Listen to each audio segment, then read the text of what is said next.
my name is Sierra O'Keefe. In my presentation for Bio 4915, I'm going to be talking about the complex mutualistic relationship between the leafcutter ants and the fungi species Lepiotaceae. Just a brief overview of what I'm going to be covering. I'm first going to start off with a species overview of the leafcutters. In this overview, I'm going to be covering the eusocial features and physiological variations of the species. Then I'm going to move on to their nest formation and how and why they are called the leafcutters. Secondly, I'm going to be giving some details of the fungi, Lepiotaceae. I'm going to end off with some details of the mutualistic relationship between the two as a whole and the evolutionary roots of this relationship, as well as some of the consequences that came along with it. So again, just a broad species overview here. The genus name for the leafcutters is called Atta, and they belong to the order Hymenoptera, which also houses the bees and the wasps. And again, they're also referred to as the leafcutters. They typically live in subtropical climates, so Central America.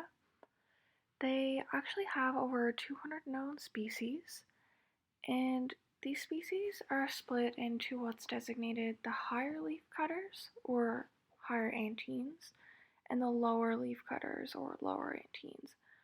And this is all depending on the types of plants that they bring back to the colony, with the lower antenes bringing back a more diverse set of plants and the complexity of their colonies.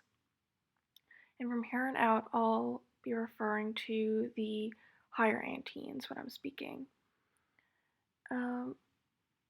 And finally, the leafcutters meet all the criteria for eusociality. So down here in the corner, you can see I have a diagram of a leafcutter ant, and this is a worker leafcutter, so a bit on that shortly. But most notably, you can see the large mandibles, which are characteristic of the worker leafcutters and what they use to cut and carry leaves back to their colonies. So here I've included a quote from an article on the ants, which is, next to ours, Leafcutter Ant Society is the most complex society on Earth.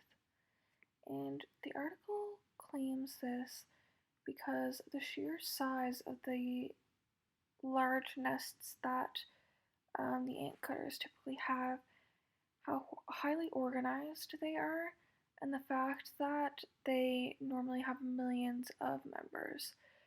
And again, as I mentioned before, they all meet the criteria for eusociality. So they exhibit cooperative care of the young and division of labor. Because of this, the leafcutters actually have a caste system, which is what this diagram is showing here. So we have 3 different variations of the worker caste. In the middle is the minim, and then we have the worker ant, and then the soldier. And then over here on the right, we have a photo of the queen of a colony, and those are worker ants surrounding her. And you'll note the big size difference here between the ant and the workers, which is a distinguishing feature between the different types of workers. And here again, the 3 different types of workers are the minims, which are typically the smallest, and their contribution to the colony is remaining inside the nest and caring for the young and tending to the fungi gardens. And then next we have the workers, who are larger than the minims but smaller than the soldiers, and they leave the colony to cut leaves, which is why they have the characteristic large mandibles or jaws that allow them to cut and lift the plant material back to the nest. And then finally, we have the largest variation, which is the soldiers, and they act as a defense for the nest. And the queens are the only reproductive caste and the largest. So, back to their nests, they're typically fairly large and have very complex organizational systems.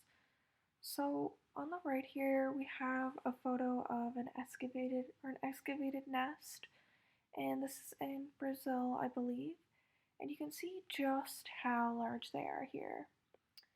And then on the right I've included a diagram of the internal organization of the nest, and as you can see they partition them off to different chambers. So we can see some fungi gardens here, and then down below they have some waste refuses, and they actually use their fecal matter, which I'll touch on a little bit later. So why exactly are they called the leafcutters? So as I mentioned before, the worker members of the colony use their large mandibles to cut leaves and carry these back to the nest, hence where leafcutter comes in. Once they get back to the nest, they feed these to their fungi crops, and from here the fungi break down and absorb the plant material, and eventually the ants consume this fungi and the nutrients that were broken down, which generally include, for example, carbohydrates, proteins, and amino acids. And as I've mentioned here, the exact means by which the fungus breaks down the leaves so the ants can access the nutrients isn't currently fully known.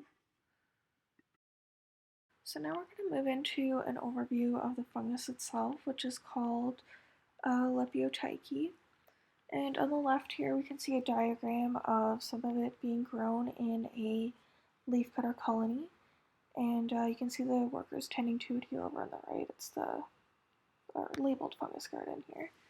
And much like any other crop, the fungus is susceptible to pests and needs to be maintained. So some of these include other types of fungi that compete for resources and parasites. And the ants in the nest take care of this through hygienic behaviors when they're tending to the crops and get rid of these threats.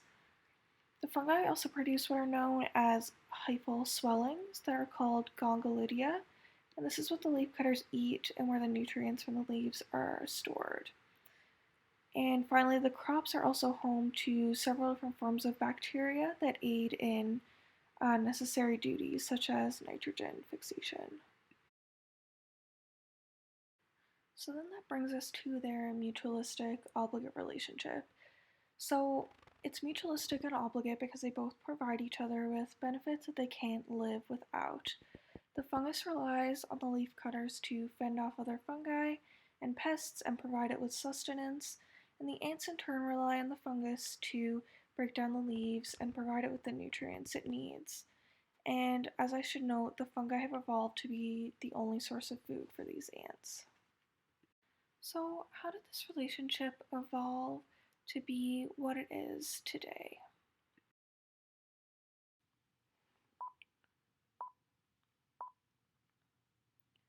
So, the first paper that I'm going to be addressing in relation to the evolutionary side of the ant-fungi relationship was written by Swen and colleagues. And what they did was they sequenced the genome of Adacephalots, which is a species of higher order leafcutters. And they were seeking evidence in support of the hypothesis that the impact of the mutualistic relationship can be seen through the genes of the leafcutters. And they compared this sequencing to the genomes of the honeybee, the parasitic jewel wasp, and 2 other ant species. And after comparison, they came to the conclusion that their hypotheses um, that the ant's genome may have been altered by their relationship with fungi was supported, and specifically that the genome was altered in 3 areas. One of these areas was in the lowered number of serotin proteases that was evident in the genome of the leafcutters, and they suggested that the mutualistic relationship contributed to this because the fungi actually provide the right amount of nutrients um, to the leafcutters that it takes away the need for them to perform the process of proteolysis, which is what the serotin proteases do. 2 other areas were the number of arginine biosynthesis genes and the reduced hexamerin presence. And both of these are related to the processing and provision of amino acids. And they suggested that both of these could have been affected in the leafcutter's genome by the fungi because the fungi actually provide and process amino acids for the ants, taking away that need in the species. A second paper that I'll be talking about that explores the mutualistic relationship of the leafcutters and the fungi having an impact on the genetics um, of the leafcutter species is one written by Aylward, Curry, and Swen, and they reviewed some of the current research on several different aspects of the relationship. 2 hypotheses that they proposed for how the mutualism developed was firstly involving the genetics of the leafcutter, and that they may have been altered by the manner in which it gets nutrients from the fungi, which has in turn gotten rid of the need for some of its original genes. And the genetic components that they mentioned in the first paper were actually some of the ones that they touched on in this paper, which again were the number of serotyne proteases, the presence of hexamerins, and the number of biosynthesis genes again. And they also explored the dependence involved in the relationship from the fungi side of things as well. And the main idea that they put forth was that the hygienic behaviors of the ant, which I previously mentioned, have potentially inhibited the development of more complex functioning in the fungi. So some of these behaviors include depositing fecal droplets and gland secretions by the ants, which provide benefits to the fungi, weeding and cleaning the crops, and applying antibiotics, all to rid them of pests. So, in other words, because the ants take such good care of them, the authors suggest that perhaps this has actually crippled the fungi and caused them to develop a dependence on the ant. So this has contributed greatly to the development of their mutualistic relationship. And that concludes my presentation for today. I hope you enjoyed.